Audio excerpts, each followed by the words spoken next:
ಮತ್ತು ಇವಾಗ ತುಂಬ ಸೋಷಿಯಲ್ ಮೀಡಿಯಾ ಇನ್ಫಾರ್ಮೇಷನ್ ಬಂದಿದೆ. ಸೊ ಪೀಪಲ್ ಒಂಥರ ಭಯ ಆಗ್ಬಿಟ್ಟಿದೆ ಎಲ್ರಿಗೂ.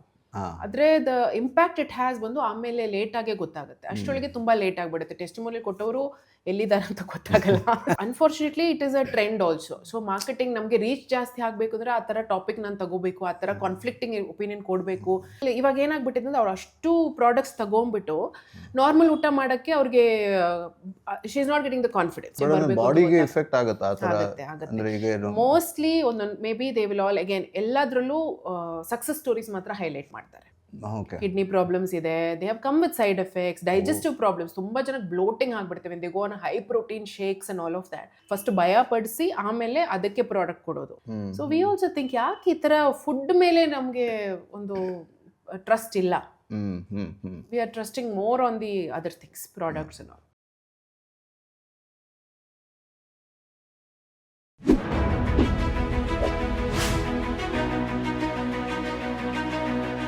ನಮಸ್ಕಾರ, ಬಡಕಿಲಾ ಪ್ರದೀಪ್ ಯೂಟ್ಯೂಬ್ ಚಾನಲ್ನ ಡಯಟ್ ಡೈರಿಯ ಈ ಸಂಚಿಕೆಗೆ ನಿಮ್ಮೆಲ್ಲರಿಗೂ ಕೂಡ ಸ್ವಾಗತ. ನಮ್ಮ ಜೊತೆ ಡಯಟಿಷಿಯನ್ ರಂಜನಿ ರಾಮನ್ ಅವರಿದ್ದಾರೆ. ಅವ್ರನ್ನ ಕಾರ್ಯಕ್ರಮಕ್ಕೆ ಸ್ವಾಗತ ಮಾಡೋಣ. Thank you so much for joining. Welcome.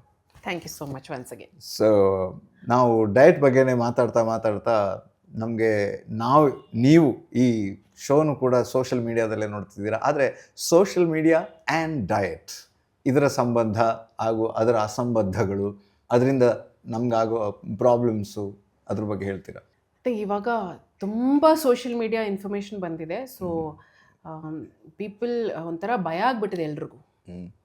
ಊಟ ಮಾಡೋಕ್ಕೆ, ನೀರು ಕುಡಿಯೋಕ್ಕೆ, ಎಷ್ಟು ನೀರು ಕುಡಿಬೇಕು, ಈ ನೀರು ಕುಡಿಬಾರ್ದು, ಈ ನೀರು ಕುಡಿಬೇಕು, ಆರ್ ಒ ವಾಟ್ರ್ ಕುಡಿಬೇಕು, ಇದು ಕಾಪರ್ ಇನ್ಫ್ಯೂಸ್ ವಾಟ್ರ್ ಕುಡಿಬೇಕು, ಇಲ್ಲ ವಾಟರ್ ಮೆಲನ್ ಇನ್ಫ್ಯೂಸ್ ವಾಟ್ರ್ ಕುಡಿಬೇಕು. ಈ ಥರ ತುಂಬ ಇನ್ಫಾರ್ಮೇಷನ್ ಓವರ್ಲೋಡ್. ಇದು ಇವಾಗ people like dietitians or doctors, when we watch ಇದನ್ನು ನಾವು ನೋಡಿದಾಗ ಏನು ಮಾಡ್ತೀವಿ, we look at it very objectively. Okay, ಇದು ಸೈಂಟಿಫಿಕಾ ಇಲ್ವಾ? ನಾವು ಬಂದು ಮತ್ತೆ ಪೇಪರ್ಸ್ ರೆಫರ್ ಮಾಡ್ತೀವಿ, ಮೆಡಿಕಲ್ ಜರ್ನಲ್ಸ್ ರೆಫರ್ ಮಾಡ್ತೀವಿ. ವಿದಿನ್ ಡಯಟಿಷಿಯನ್ಸ್ ಆ್ಯಂಡ್ ಡಾಕ್ಟರ್ಸ್ ನಾವು ಬ್ರೈನ್ ಸ್ಟಾರ್ಮ್ ಮಾಡ್ತೀವಿ, ಮಾತಾಡ್ತೀವಿ, ಇದು ಯಾಕೆ ಈ ಥರ ಟ್ರೆಂಡ್ ಬಂದಿದೆ, is it okay or not, ಈ ಥರ ವೀಲ್ ಟಾಕ್. ಬಟ್ ಒಂದು ಲೇಮ್ಯಾನ್ ಅವರ ಕಾಮನ್ ಪಾಪ್ಯುಲೇಷನ್ಗೆ ಏನಾಗುತ್ತೆ ಅಂದರೆ ಅದು ನೋಡಿದ ತಕ್ಷಣ ದೇ ವಿಲ್ ಥಿಂಕ್ ಓಕೆ, ಇದು ಬಂದು ಇವರು ಹೇಳ್ತಿದ್ದಾರೆ, so maybe it is true. And most of them are posted in the guise of a testimony. ಯಾರೋ ಒಬ್ರು ಮಾಡಿರ್ತಾರೆ ಅಂತ ಹೇಳಿ, ಅಥವಾ ಯೂಸರ್ ಜನರೇಟೆಡ್ ಕಾಂಟೆಂಟ್ ಇರ್ಬೋದು, UGC ಅಂತಾರೆ. ಬಟ್ ಅದ್ರದ್ದು ನಾನು ನೋಡಿದ್ದೀನಿ, like they have long term impacts ಇರುತ್ತೆ. ಆ ಲಾಂಗ್ ಟರ್ಮ್ ಅಲ್ಲಿ ಏನಾಯ್ತು ಅಂತ ಇನ್ನೂ ಗೊತ್ತಾಗ. ಹೌದು, ಸದ್ಯಕ್ಕೆ ಈವನ್ ನಾವು there are so many injections, so many tablets, newly it has come. ಇವಾಗ it has come, everybody is taking. But ಇದು ಲಾಂಗ್ ಟರ್ಮ್ ಅಲ್ಲಿ ಏನಾಗುತ್ತೆ ಅಂತ ಇವಾಗ ಗೊತ್ತಾಗಲ್ಲ. After 1 year only we will know. ಇದೇ ತರಾನೇ ಕೀಟೋ ಡಯಟ್ ಹಂಗೆ ಆಗ್ತಿತ್ತು. ಲಾಸ್ಟ್ ಇಯರ್ ಎಲ್ಲ keto diet 2 years ago it was so famous. ಅದರದ್ದು ರಿಪರ್ಕಷನ್ಸ್, ಅದರದ್ದು outcomes are showing up now. So ಅವಾಗ maybe for some time it may have worked. ಆದರೆ the impact it has ಬಂದು ಆಮೇಲೆ ಲೇಟಾಗೇ ಗೊತ್ತಾಗುತ್ತೆ. ಅಷ್ಟರೊಳಗೆ ತುಂಬ ಲೇಟ್ ಆಗಿಬಿಡುತ್ತೆ. ಟೆಸ್ಟಿಮೋನಿ ಕೊಟ್ಟವರು ಎಲ್ಲಿದ್ದಾರೆ ಅಂತ ಗೊತ್ತಾಗಲ್ಲ. So we don't know what happen, right? So ಇವಾಗ ಏನಂದರೆ it is not a validated content ಅಂತಲೇ ಹೇಳ್ಬೋದು. Plus social media itself, ನಾನೊಂದ್ಸತಿ ರೀಲ್ಸ್ ಎಲ್ಲ ಶೂಟ್ ಮಾಡಿದಾಗ ಆವಾಗ ಆ ಟೀಮ್ ಹೇಳ್ತಿದ್ರು ನನ್ನ ಹತ್ರ, ನೀವು ಬಂದು ರೆಗ್ಯುಲರ್ ಕಂಟೆಂಟ್ ಮಾತಾಡಬೇಡಿ, ಕಾಂಟ್ರವರ್ಸಿ ಮಾತಾಡಿ, ಅವಾಗಲೇ ನಿಮಗೆ ರೀಚ್ ಜಾಸ್ತಿ ಸಿಗತ್ತೆ ಅಂತ ಹೇಳ್ತಿದ್ರು. So I can look at that angle. ಆದರೆ ಆ ಥರ ಮಾಡಿದರೆ you are going to confuse more people. So unfortunately it is a trend also. So marketing ನಮಗೆ ರೀಚ್ ಜಾಸ್ತಿ ಆಗಬೇಕು ಅಂದರೆ ಆ ಥರ ಟಾಪಿಕ್ ನಾನು ತಗೋಬೇಕು, ಆ ಥರ ಕಾನ್ಫ್ಲಿಕ್ಟಿಂಗ್ ಒಪಿನಿಯನ್ ಕೊಡಬೇಕು, ಅದರಲ್ಲಿ ಕೆಳಗಡೆ ಕಮೆಂಟ್ಸಲ್ಲಿ ಡಿಸ್ಕಷನ್ಸ್ ಆಗಬೇಕು, ವ್ಯೂಸ್ ಜಾಸ್ತಿ ಆಗಬೇಕು ಅಂತಲೇ ಒಬ್ಬೊಬ್ಬರು they will put a negative content also. ಹೌದು, ದಟ್ ಇಸ್ ನಾಟ್. ಅದೇ ಹೋಗ್ತಾ ಇರೋ ಪ್ರವಾಹದ ವಿರುದ್ಧ ಈಜೋದು ಸ್ವಲ್ಪ ಕಷ್ಟ ಆದರೂ ಪರವಾಗಿಲ್ಲ ಅಂತ ನಮ್ಮ ಎಲ್ಲ ಕಾರ್ಯಕ್ರಮಗಳು ಕೂಡ ನಾವು ಆದಷ್ಟು ಅಥೆಂಟಿಕ್ ಆಗಿರುವಂತಹ ಮಾಹಿತಿಯನ್ನು ಕೊಡುವಂಥವ್ರನ್ನ ಮಾತ್ರ ಕರೆಸಿ ಮಾತಾಡ್ತೀವಿ. ಸೊ ಹಾಗೆ ನೀವು ಇದ್ದೀರಿ. Thank you. Because a lot of business is also involved in this. ತುಂಬ ದೇ ವಿಲ್ ಗೆಟ್ ಕಮಿಷನ್ಸ್ ಎಲ್ಲ ಇದೆ. ಸೊ ಇದ್ರ ಬ್ಯಾಕ್ ಸೈಡ್ ತುಂಬ ಜನಕ್ಕೆ ಗೊತ್ತಾಗಲ್ಲ. But to get that authentic information is important. ಆದರೆ ಇದು ವೆನ್ ಪಬ್ಲಿಕ್ ನೋಡಿದಾಗ ಏನಾಗುತ್ತೆ ಅಂದರೆ ದೇ ಡೋಂಟ್ ನೋ ಯಾವುದು ಕರೆಕ್ಟು, ಯಾವುದು ರಾಂಗು.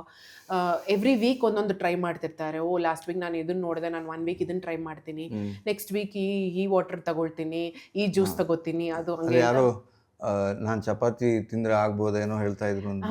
ಸೊ ಅದು ಕಾರ್ಬ್ಸ್ ಫಾರ್ ಎಕ್ಸಾಂಪಲ್ ಇವಾಗ ಕೀಟೋ ಡಯಟ್ ಮಾಡಿದ್ಮೇಲೆ ಅವ್ರಿಗೆ ಕಾರ್ಬ್ಸ್ ತಿನ್ನಕ್ಕೇನೆ ಭಯ ಆಗ್ಬಿಟ್ಟಿದೆ. ಭಯ. ಸೊ ಒಂದು ರೈಸೋ ಇಲ್ಲ ಚಪಾತಿ ಏನೇ ಕೊಟ್ಟಿದ್ರೇನು ಅವ್ರು ಒಂಥರ ಇಲ್ಲ ನನಗೆ ಬೇಡ ನನಗೆ ಕೀಟೋ ಡಯಟಲ್ಲಿ ಇದೆಲ್ಲ ಕೊಟ್ಟೇ ಇಲ್ಲ ಅಂತ ನಾವು ಹೇಳ್ತಿರ್ತೀವಿ. ಇದು ಬರೀ ಅನ್ನ, ಬರೀ ನಾರ್ಮಲ್ ಕಾರ್ಬೋಹೈಡ್ರೇಟ್ಸ್ ತಿನ್ನಿ ಅಂದರೆ they so scared. So psychologically ತುಂಬ ಇಂಪ್ಯಾಕ್ಟ್ ಆಗುತ್ತೆ ಈ ಥರ when you follow something shortcut. Plus ಏನಾದರೂ ಇರ್ರಿವರ್ಸಿಬಲ್ ಆಗಿಬಿಟ್ರೆ kidney damage or anything happens, ಅದನ್ನು how can you bring it back? So psychological impact ಇದೆ, ಫಿಸಿಯೋಲಾಜಿಕಲ್ ಇಂಪ್ಯಾಕ್ಟು ಇದೆ ಬಾಡಿಯಲ್ಲಿ. ಸೊ ಇದನ್ನು ರಿವರ್ಸ್ ಮಾಡೋಕ್ಕೆ ತುಂಬ ಕಷ್ಟ. ಸೊ ಅದಕ್ಕೆ ವಿಸೇ ಈ extreme diets, extreme just going by a broad guidelines ಇಟ್ಕೊಂಡು we should not go. And you should be able to accept ಯಾವ್ದು ಕರೆಕ್ಟ್ ಯಾವ್ದು ರಾಂಗ್ ಅಂತ ಅನಲೈಸ್ ಮಾಡೋ ಅಷ್ಟಕ್ಕೆ ನಿಮಗೆ ಕೇಪಬಿಲಿಟೀಸ್ ಇರಬೇಕು. ಇಲ್ಲಾಂದರೆ you should not follow anything which is given by random person. ಇನ್ನೊಂದು ಏನಂದರೆ ಇವಾಗ ತುಂಬ ಜನ ಜಸ್ಟ್ 3 months 4 months ಕೋರ್ಸಸ್ ಎಲ್ಲ ಮಾಡಿಕೊಂಡು they are calling themselves as nutritionists. It is not. Ideally, you should be a BSc Dietetics, Nutrition, Food and Nutrition Science or a MSc Masters. ತುಂಬ ಜನ ಯಾವುದು ರೆಗ್ಯುಲೇಷನ್ಸ್ ಇಲ್ವಾ? ಇಲ್ಲ, ಇವಾಗ ದೇ ಆರ್ ಸ್ಟಾರ್ಟಿಂಗ್. ಇವಾಗ they are telling that to become a dietitian, to take BSc Nutrition also you must write a NEET exam. ಇವಾಗ next year ಇಂದ mostly it is coming up. So it is easy. ಆದರೆ ಇವತ್ತುವರೆಗೂ we have a lot of quacks. ಇಷ್ಟರೊಳಗೆ ಮಾಡಿದವರು ಇವಾಗ it's okay, we are valid. But next year ಇಂದ mostly I think new policies ಇರಲಿ, they have to do a NEET exam to get nutrition, which is good for us. ನಾನು MSc Dietetics, so MSc Masters in Dietetics and Food Service Management. I'm also a certified diabetes educator. So all this ಬಂದು extra add ons ಆಗುತ್ತೆ, but basic foundation ಅದಿರಬೇಕು. ಆದರೆ ಇವಾಗ ಏನಾಗ್ತಿದೆ ಅಂದರೆ ತುಂಬ we call them as quacks. So they are just doing ಒಂದು 3 months course ಮಾಡೋದು, 6 months ಕೋರ್ಸ್ ಮಾಡೋದು, just calling themselves nutritionist and they are giving guidance. ಇದು ಬಂದು ಇಟ್ ಇಸ್ ಅನ್ಫಾರ್ಚುನೇಟ್ಲಿ ಅವ್ರು ಎಷ್ಟು ಮಂತ್ ಕೋರ್ಸ್ ಮಾಡಿದಾರೋ ಅಷ್ಟೇ ಫಲ ಕೂಡ ಅಷ್ಟೇ ಇರುತ್ತೆ. ಕರೆಕ್ಟ್, ಅಷ್ಟೇ ಇರುತ್ತೆ. ಸೊ ನಮಗೇನಂದ್ರೆ people are trusting these kind of content. So ಅವಾಗ people will have side effects and ಆ ಥರ ಇದ್ದಾಗ it is a very sad thing. So it will go to a proper qualified dietitian. ಏನೇ ಇದ್ರೂ ಅಲ್ಲಿ ಹೋಗಿ ನೀವು ಬಂದು ನಿಮ್ಮದು ಡಯಟ್ನ ಕರೆಕ್ಟ್ ಮಾಡ್ಕೊಳ್ಳಿ, ನಿಮ್ಮ ಬಾಡಿಗೋಸ್ಕರ ಮಾಡ್ಕೊಳ್ಳಿ. ಏನಾದರೂ ನಿಮಗೆ ಗೊತ್ತಿರುವಂಥ extreme cases because of social media diet? Social media. ಆಮೇಲೆ ಈ ಥರ ಲಿಕ್ವಿಡ್ ಡಯಟ್ ಮಾಡು ಅಂತಾರೆ. ಆಮೇಲೆ load of marketing, you know the products. ನಾವು we have meal replacement products and you have like products and all of that where people ಒಂದು experience ಹೇಳಿದ್ರಿ. ಹೌದು, ಪೀಪಲ್ ಇವಾಗ ಏನಾಗ್ಬಿಟ್ಟಿದೆ ಅಂದ್ರೆ ಅವ್ರು ಅಷ್ಟು ಪ್ರಾಡಕ್ಟ್ಸ್ ತಗೊಂಡ್ಬಿಟ್ಟು ನಾರ್ಮಲ್ ಊಟ ಮಾಡೋಕ್ಕೆ ಅವ್ರಿಗೆ she is not getting the confidence. ಅಂದರೆ ಏನಾಯ್ತದೆ ಅಂದರೆ ಇವಾಗ ಅವ್ರು ಬರೀ ಮೀಲ್ ರಿಪ್ಲೇಸ್ಮೆಂಟ್ ಮೇಲೆ ಡಿಪೆಂಡ್ ಆಗಿಬಿಟ್ಟಿದಾರಾ. ಬೆಳಗ್ಗೆ ಒಂದು ಶೇಕು, ಈವ್ನಿಂಗ್ ಒಂದು ಶೇಕ್, ಮತ್ತೆ ಮಧ್ಯದಲ್ಲಿ ಒಂದು ಊಟ ಮಾಡ್ತಾರೆ ಅಷ್ಟೇ. ಇವಾಗ ಅದನ್ನ ಬಿಟ್ಟರೆ ಅವ್ರಿಗೇನಾದರೂ ಆಗ್ಬಿಡುತ್ತೋ, ಇಲ್ಲ ನಮಗೆ ಕಂಟ್ರೋಲ್ ಮಾಡೋಕ್ಕಾಗಲ್ವೋ ಅಂತ ಆ ಮೆಂಟಲ್ ಸ್ಟ್ರೆಂತ್ ಬಂದು ಇವಾಗಿಲ್ಲ.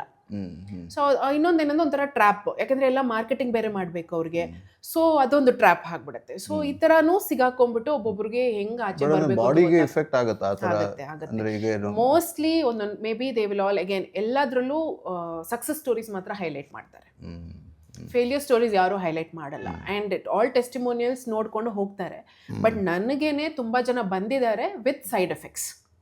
ಕಿಡ್ನಿ ಪ್ರಾಬ್ಲಮ್ಸ್ ಇದೆ, they have come with side effects, digestive problems. ತುಂಬ ಜನಕ್ಕೆ ಬ್ಲೋಟಿಂಗ್ ಆಗ್ಬಿಡ್ತೇವೆ, they go on high protein shakes and all of that. Digestion ಆಗಲ್ಲ, ಆಮೇಲೆ ಅದನ್ನ ಹೆಂಗ್ ಕರೆಕ್ಟ್ ಮಾಡೋದು ಅಂತ ಗೊತ್ತಾಗಲ್ಲ. ಸೊ ಈ ಥರ they get into trap also. So ಪ್ರಾಡಕ್ಟ್ಸಲ್ಲೂ ಟ್ರ್ಯಾಪ್ ಆಗ್ಬೋದು. ಆಮೇಲೆ ಈ ಥರ ಕ್ವಿಕ್ ಡಯಟ್ಸಲ್ಲಿ ಟ್ರ್ಯಾಪ್ ಆಗ್ಬೋದು, quick fixes, shortcut diets, remedies, ಆ ಥರ ಎಲ್ಲ ಮಾಡಿಕೊಂಡು so people get impacted by all these things. Okay, so ಹಾಗಿದ್ರೆ ಸೋಷಿಯಲ್ ಮೀಡಿಯಾನ ನೋಡಬೇಕು, ಬಟ್ ಎಷ್ಟನ್ನು ಕನ್ಸ್ಯೂಮ್ ಅಂದರೆ ಇನ್ ರಿಯಲ್ ಸೆನ್ಸ್ ನಮ್ಮಲ್ಲಿ ಅದನ್ನು ಅಳವಡಿಸ್ಕೊಳ್ಬೇಕು ಅನ್ನೋದನ್ನು ನಾವು ಯೋಚನೆ ಗೊತ್ತಾಗಬೇಕು. ಪ್ಲಸ್ ಇವತ್ತು ಸೋಷಿಯಲ್ ಮೀಡಿಯಾ ನಿಮಗೆ ಇಂಪ್ಯಾಕ್ಟ್ ಆಗುತ್ತೆ ಅಂದರೆ ನೀವು ಅಷ್ಟು ಕನ್ಸ್ಯೂಮ್ ಮಾಡೋಕ್ಕೆ ಹೋಗಬೇಡಿ. ನಾವು ಅದೇ ಹೇಳ್ತೀವಿ, ತುಂಬ ಕಾನ್ಫ್ಲಿಕ್ಟಿಂಗ್ ಇನ್ಫಾರ್ಮೇಷನ್ ಇದ್ದರೆ ನೀವು ಅದನ್ನು ನೋಡೋಕ್ಕೆ ಹೋಗಬೇಡಿ. ಇಫ್ ಯು ಗೆಟ್ ಕನ್ಫ್ಯೂಸ್ಡ್, ನೋಡಿದರೆ ನಿಮ್ಗೆ ಗೊತ್ತಾಗಬೇಕು. ಒಂದು ವೆರಿಫೈಡ್ ಸೋರ್ಸ್ ಹತ್ರ ಕೇಳಿಬಿಟ್ಟು, ಡಾಕ್ಟರೋ ಡಯಟಿಷಿಯನ್ ಹತ್ರ ಕೇಳಿಬಿಟ್ಟು ಆಮೇಲೆ you can go for it. ಸುಮ್ಮನೆ ಬ್ಲೈಂಡ್ ಆಗಿ ವಿ ಶುಡ್ ನಾಟ್ ಟ್ರಸ್ಟ್. ಹಾಗೆ ಇದು ಒಟ್ಟು ಭಯ ಹುಟ್ಟಿಸಿ ಇದು ಬಿಸ್ನೆಸ್ ನಡೆಸೋದ ಇದು? ಕರೆಕ್ಟ್. ತುಂಬ ಜನ ಇವಾಗ they are monetizing on the fear ಅಂತ ಹೇಳ್ತೀವಿ. ಸೊ ಯಾರ್ಯಾರಿಗೆ ಫಸ್ಟ್ ಭಯ ಪಡಿಸಿ ಆಮೇಲೆ ಅದಕ್ಕೆ ಪ್ರಾಡಕ್ಟ್ ಕೊಡೋದು. ಫಾರ್ ಎಕ್ಸಾಂಪಲ್ ಪ್ರೋಟೀನೇ ನಿಮ್ಗೆ ಸಿಗ್ತಾ ಇಲ್ಲ, ನಿಮ್ಮದು ಬಂದು ಮಸಲ್ಸ್ ಎಲ್ಲ ವೀಕ್ ಆಗ್ತಿದೆ, ನಿಮಗೆಲ್ಲ ಏನೋ ಈ ಥರ ಇದ್ದಿದ್ರೆ ನಿಮಗೆ ಹಾರ್ಮೋನಲ್ ರೆಗ್ಯುಲೇಷನ್ ಬಂದುಬಿಡುತ್ತೆ, weak muscles and all of that. First ಈ ಭಯನ್ ಕೊಟ್ಬಿಟ್ಟು ಆಮೇಲೆ they will say okay you take protein powders, this much protein to take. Blindly they will say 1.5 grams per kg body weight ತಗೋಬೇಕು ಅಂತ. People are loading up 80 grams 100 grams protein they are taking and they are not able to digest daily.